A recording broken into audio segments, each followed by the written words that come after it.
lot of people want to see the Errol Spence rematch. So what should he do? Should he just be like, all right, let me fight the young bull and Jaron Ennis, or do you think he should just do something else? To be honest with you, I don't know what Terence should do, to be honest with you, but Terence is no longer one of those guys that's going to get in the ring and fight for, you know, $5 million or $4 million. Terence now, you know, is that guy. He's that guy. You know, 10, 15 million, you know, he's that guy, man. So in order for him to move, it got to be worth it. You know, he's not going to just do it. I don't think that Boots, although it would be a good fight, and I got T in the fight, Terence winning that fight, it's just, will he get paid for it? And that's the thing. But if you say that, there doesn't really seem to be like any fighter outside of Canelo that can really give Crawford that major payday. So should he just essentially retire? Look, Crawford has done what he needed to do to make everybody understand and know that he's the baddest man on the planet. He's done what he needed to do. 2-time undisputed. I mean, what more do we need?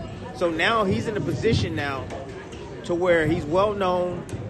People love to see him fight, and he needs to take advantage of it, and he needs to get that bag, man.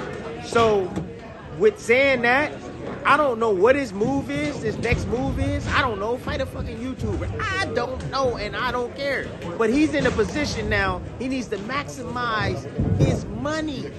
That's it. And that's fair, but on the other end, though, it's really kind of unfair because it's just like Boots want a shot. And he's a young guy trying to make a name for himself. It's not like Crawford's retiring. He still holds belts at 47. So it's just like, shouldn't he be like, all right, let me give the young bull a shot. If he could beat me, beat me. But I'm probably going to. How did Boots get his belt?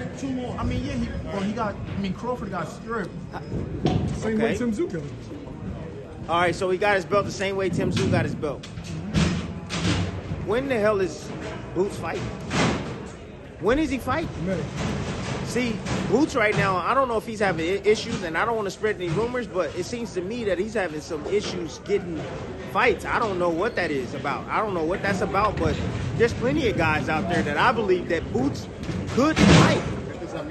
And like a Santillan, the guy that just beat, what's that guy name from Cali? Yeah. Why not fight Santillan? Santillan, I think, is deserving of a shot. If we're being kind of like fair / realistic, he's like on the quote-unquote other side of the street a little bit, so it might be a little bit difficult to make that fight. Like, who is a guy at maybe 47 that should just be like, all right, let me see Boots fight this guy, and it's a competitive fight. Is there Ugas? Is there Danny Garcia? Is there any of these guys want to get in the ring with him? Do you think it's a competitive fight though? Is there an Ugas? Again, is there an Ugas? There's Ugas. Sean Porter's retired, so and he's not coming out of retirement. Who else do they got? I mean, Keith Thurman was there. I mean, if he's on the other side of the street, there's guys that Boots can fight, right? There's guys that he can fight, and why is he not fighting? You got Keith Thurman he can fight. You got all these other guys that he can face since you said that. And now but he could have made that fight before Tim Tszyu got an opportunity. But you know it's not really. You know, guys are probably asking for an extreme amount of money. Like, what would you? Absolutely, because it's not worth the risk with a Boots. It's not worth the risk. But then how is that fair though? It's not fair, but that's the game, bro. Because trust me, this game is more business than sport. So what do you do if you're Boots? What do you do to get those? You look to maximize your money and fight somebody that's willing to step in the ring with you. Maximize what you get. Don't worry about what the other guys get, just to get active. He's getting forgotten. Just chasing. Why is he chasing Crawford? Don't chase the bag. Make yourself a name. Make a name for yourself. You know, he just want to go straight to the top, and it's like, bro, Crawford's on a different level. Different pay scale. Tim, you know, Crawford's at the penthouse.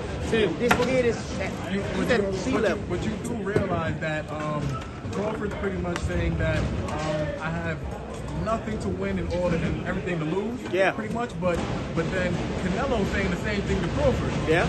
So it's like kind of like tit for tat. Yeah, but is Boots a pound for pound guy? No, he's not a pound for pound guy.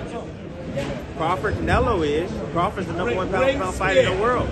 Canelo does has a point. You know, that he feels that like he ain't gonna get any credit if he fought Crawford. It's understandable. I understand where Canelo's coming from because he got all the criticism for fighting baby brother, Charlo. You know, so hopefully Canelo. Let me just get on Canelo. Hopefully Canelo steps up and he fights Benavidez. You know, that's what I'm waiting on. Huh? Well, if it does, man, it'll be great for boxing, and I think it'll be great for Canelo's career. All right, guys, no, sorry. They're cleaning up, so you gotta move. They gotta work. Sorry, guys. They gotta work. Good. Is Boots fighting Mario Barrios? See, that's what I'm talking about. Is that a competitive fight? Why isn't it? Come on, guys. Why isn't it a competitive fight? Mario Barrios just got with Ugas, right? He did his thing with Ugas. Hey, check this out. Mario Vargas just beat Ugas. It made that win for Tank a little bit sweeter, huh? Don't it? It made it for Tank a little bit sweeter for Tank. I'm just saying, I'm giving Tank a little bit of credit here. You know, usually I don't give him that credit, but it makes it look sweeter now. And he made it look easy. He bagged him up. You know, he beat him at his own game. Fought well, looked strong. But tonight, I saw spurts of that. You know, there's more to this kid. There's a lot more to Foster that I believe that we haven't seen because of his weight cut. He has to get that under control. It's extremely important for him to get that under control because not every time he's gonna be able to pull that out, man. Some guys ain't gonna get tired. Some guys ain't gonna fade the way Nova faded. You know, they're gonna actually be a lot better, you know, towards the back end of fights.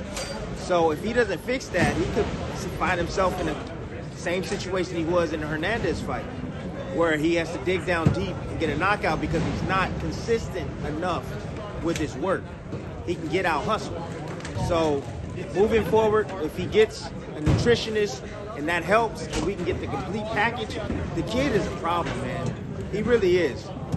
He's teetering, to me, he's teetering special.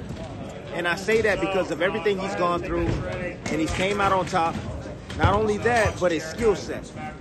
He's really good at controlling distance, understanding range, throws various punches, you know, that you don't see. Good timing, great rhythm fighter, can fight off his back foot, can come forward, can switch it as well, has decent punching power.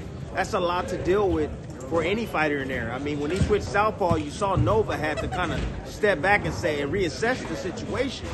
You know, when you have that ability and that versatility to be able to do that, you know, you can be a problem for anybody in the division. When you fight him, you got to have 2 sparring partners, one southpaw and one orthodox.